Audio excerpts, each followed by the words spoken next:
Hey guys, Jay here, welcome to Miles Memories Weekly, episode 280. Miles Memories is a show about nothing and is filmed in front of a live studio audience. This is a show where we're talking about painting, modeling, and wargame experiences from the week.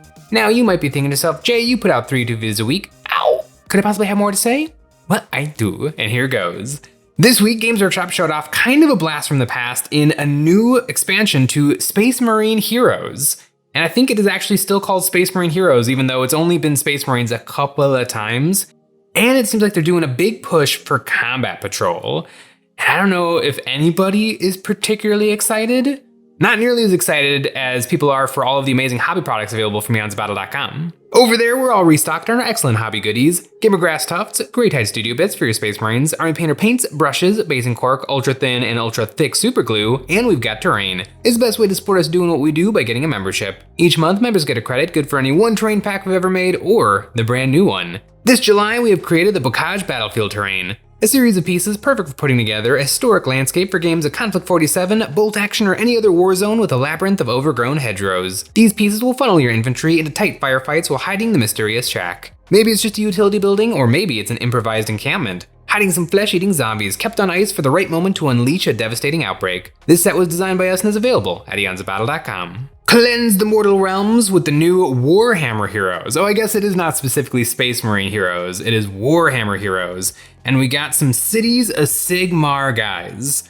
These are pretty cool. I've kind of 180'd on the Cities of Sigmar. I never really liked them because in my head, in my brain, Cities of Sigmar were always like the peasants, these poor guys who have no business trying to fight and survive in the world of like the Age of Sigmar, but yet they're somehow making it happen. But the miniatures have always been the incredible elite, the absolute like pinnacle militia. And it never really fit well with me. But then the Cog Fortress came out, and that model to me solidifies like, oh, okay, this is the science fiction faction in Age of Sigmar.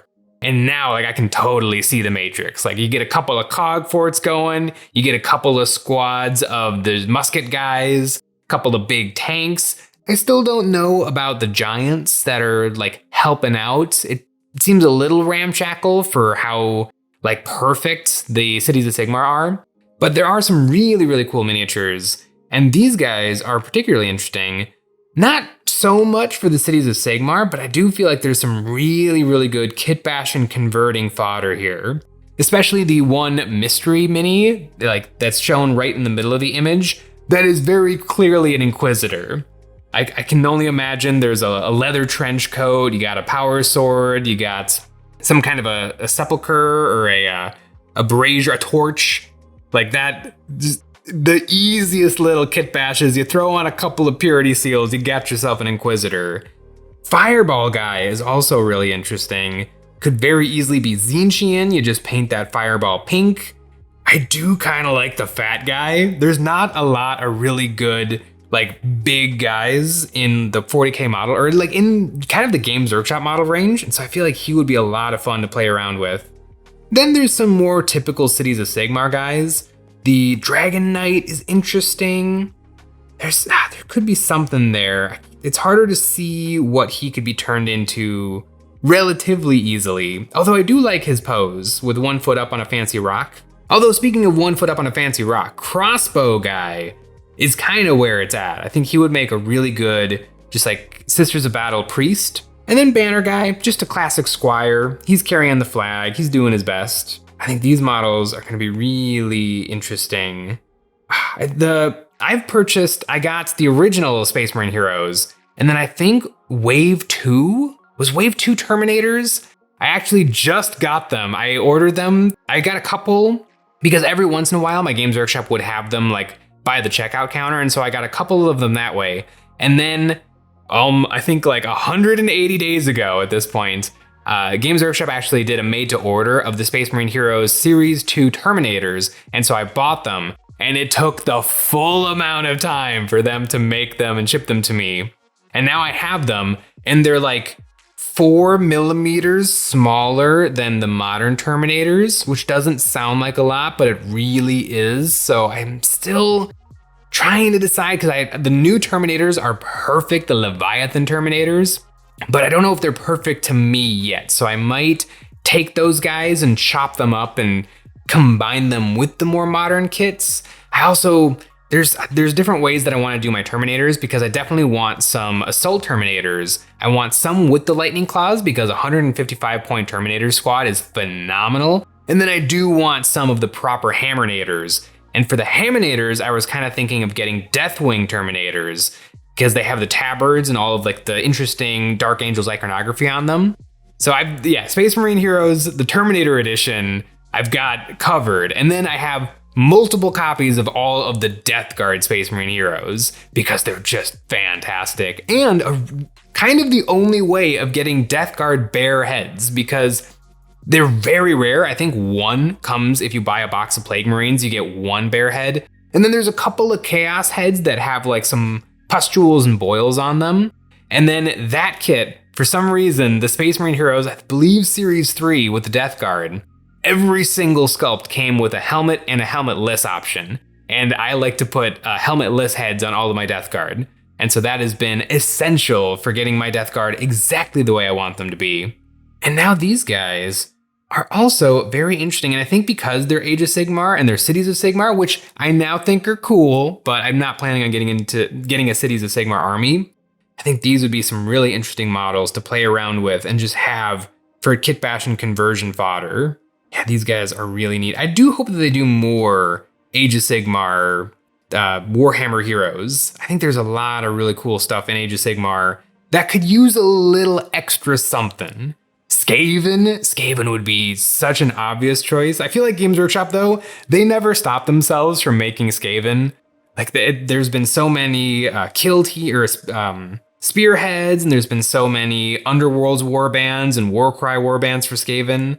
I think the Warhammer design team just really likes to make the Rattos, but also ogres, like everything. All of the Age of Sigmar guys could really easily slot into, let's just make like 7 or 8 really cool figures. And then if Games Workshop wants to make some more 40k, I feel like Sisters of Battle would be an obvious choice. Imperial Guard, even though there's already so many guardsmen out there, it would be nice to have just a few more really cool ones. And Chaos. Like, I feel like Chaos Space Marines are the other half of Games Workshop. I would love to know the stats and figures, because Space Marines are clearly the most popular. And especially if you combine all of the different colors and designs of Space Marines, I'm sure that must make up like 50% of all Warhammer products sold. But how popular are Chaos Space Marines? I would assume they're really popular. They've kind of been on a weird roller coaster ride of like, Chaos Space Marines were just regular Space Marines painted black or red, and then all of a sudden in like 2013 through 2017, they got expanded with their Dinobots and the demons kind of getting pulled out of the range. And now they just got the Defiler, they got the Helldrake, which is probably the most popular Games Workshop flyer that they've ever made and has historically been terrible in terms of rules. Like, I feel like Games Workshop has not been taking advantage of how awesome Chaos Space Marines are for a while now, but I think it would make for some really cool Warhammer Heroes. And there's been so many just generic Chaos Space Marine guys in popular novels, like the Night Lords Omnibus, the Night Lord stories, just make all of those guys. They even have like detailed descriptions of them in the books of like what they look like and what's going on with them. Lords of Silence for the Death Guard was also a really good book series. Like, it just, like seeing the Death Guard from the Death Guard guys' perspective, and they're not just ooey gooey Space Marines. They're actually full people with their own like thoughts, feelings, and opinions, and their own things going on, but yet they're also kind of gross. It's just, there's a lot. There's so much in Warhammer 40,000, and I think it's a really good opportunity to kind of peel back the layers of like, well, we have to make 10 guys for a squad, or we have to make 10 guys for a kill team, or like taking away all of the rules of how they have to manufacture things and just saying, let's make a couple of cool guys. I feel like that's always a really cool opportunity to do something really interesting. But speaking of doing some stuff that is maybe not as interesting, I saw the Games Workshop article all about the new Combat Patrol, or not the new Combat Patrol, but Combat Patrol is now has app support, which I can't believe it didn't before. I think you could get the data sheets on the app before, but now they're like trying. And it does seem like the app works. Like I tried setting up a game and it does help you out in picking your detachments and then getting a game started, picking your map, picking your missions. Like it does seem to have more functionality than it used to.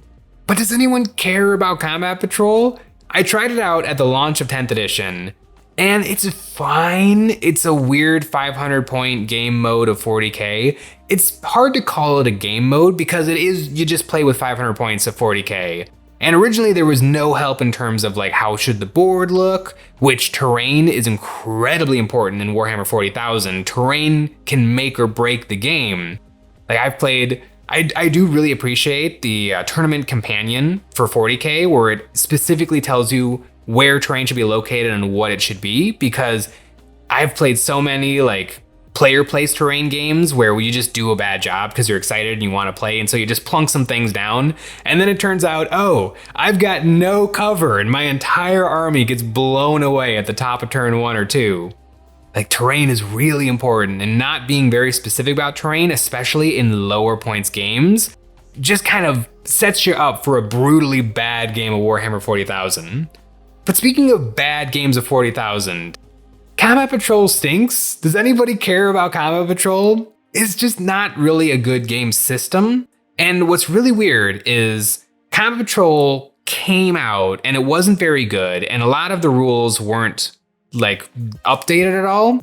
Like at the launch of 10th edition, Eldar and Genestealer Cult were busted, and Games Workshop quickly rewrote their army ability to fix them, and they did a good job and they made it work. Genestealer Cult took a little bit longer to fix than regular Eldar, but Games Workshop was trying all throughout 10th edition to get it a much more solid rules and abilities that are well balanced with the game. Never updated the Combat Patrol rules. So if you went to your copy of the 40k rulebook and you opened it up to Kill Team, you would still see the busted rules that don't work. I played a Combat Patrol game of Genestealer Cult, and literally your guys can't die. They just keep coming back to life and you can't possibly lose the game.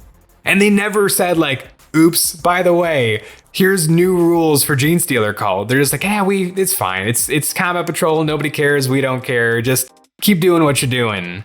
And now they're gonna try, I guess, but they're still kind of not trying. It's also weird because Age of Sigmar has Spearhead, and Spearhead is a legitimately great game. I would argue, I haven't really played Age of Sigmar very much, but I've played a lot of Spearhead, and Spearhead is a great game.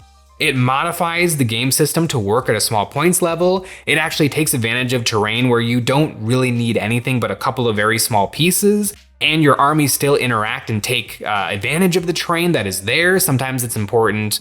Every once in a while, you do get the benefit of cover, but more importantly, it's for objectives and scoring, for move blocking.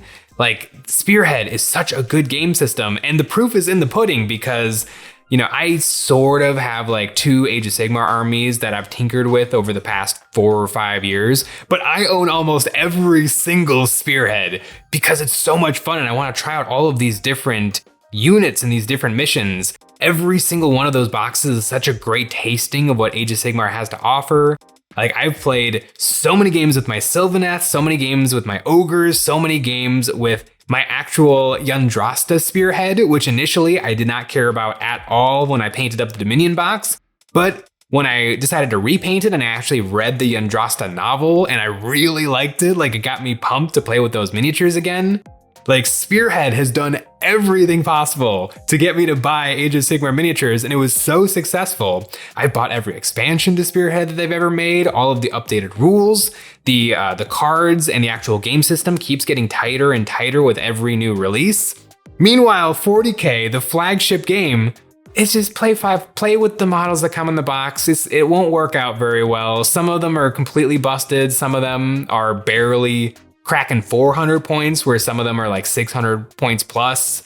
It's just weird that Games Workshop doesn't do a good job with low points cost Warhammer games or Warhammer 40,000 games. I do think it would be much more challenging to turn 40k into a skirmish game. I think that's kind of why Kill Team is a very different game to 40k proper.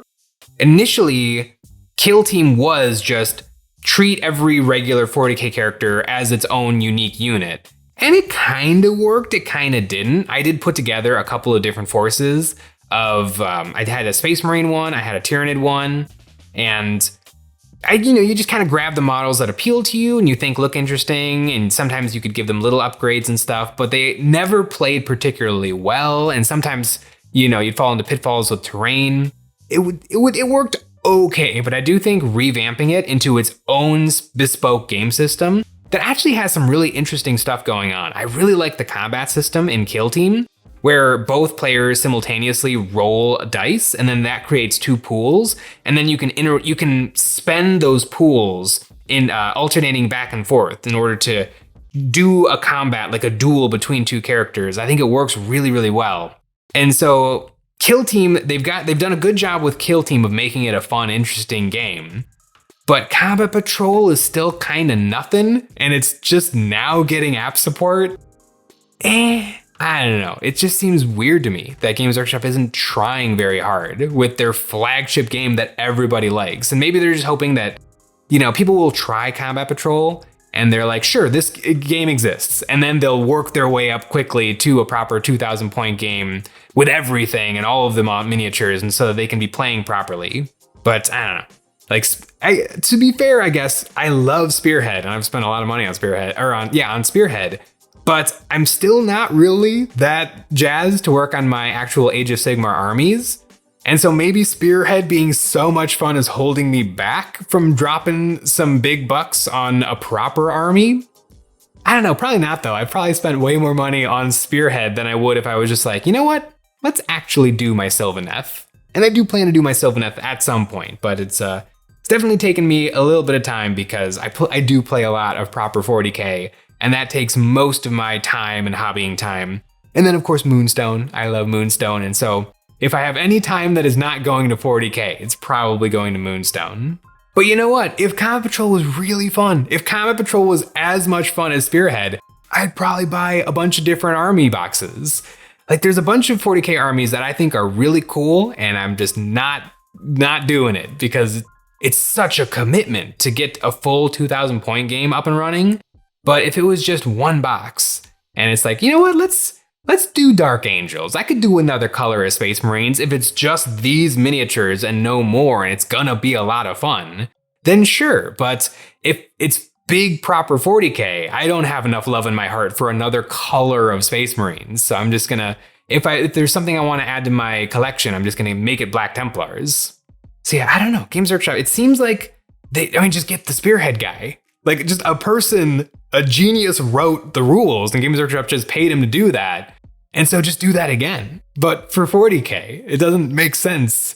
I'm sure mathematically it must work out that 40k, the engine that is 40k just runs so well at 2,000 points or 1,500 points plus that Games Workshop doesn't want to even offer something else. But I do, if Combat Patrol was actually good, and just if it just took less time, because a proper game of 40k does take a lot of time.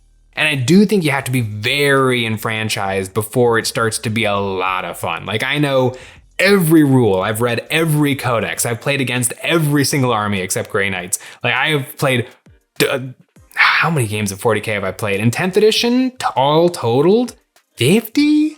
Maybe more? I should have kept track. I did have a notebook, but I only ended up keeping track of 10 games across all of my different playing.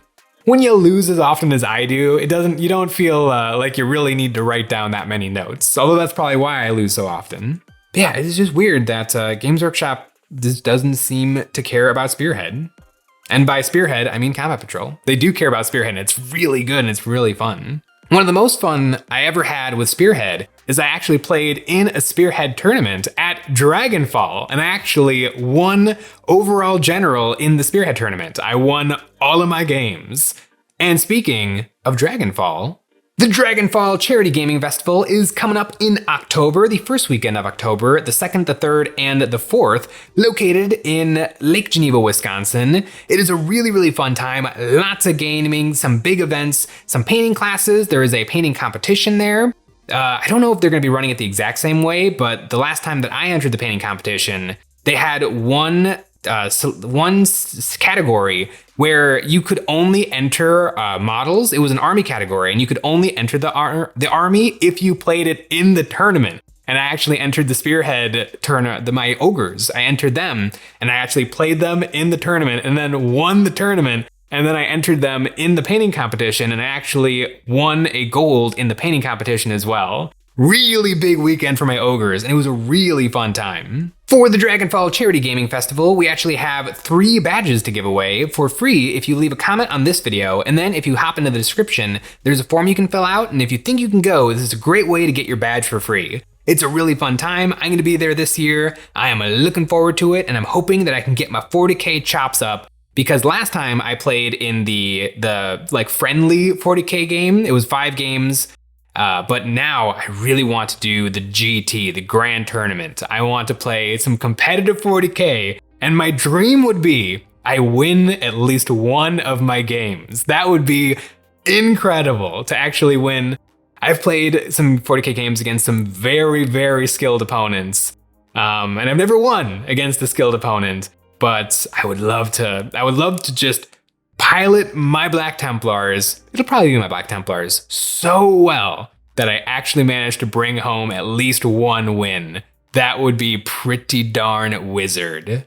But speaking of wizards, I think one thing that is in Spearhead's favor is Games Workshop actually seems to keep around a lot of the old Spearheads. And so there's like 50 different boxes you can play with in game. Where Combat Patrol, it seems like Games Workshop churns through those guys really quickly. Every time a new 40k Codex comes out, they get a new Combat Patrol that replaces the old Combat Patrol.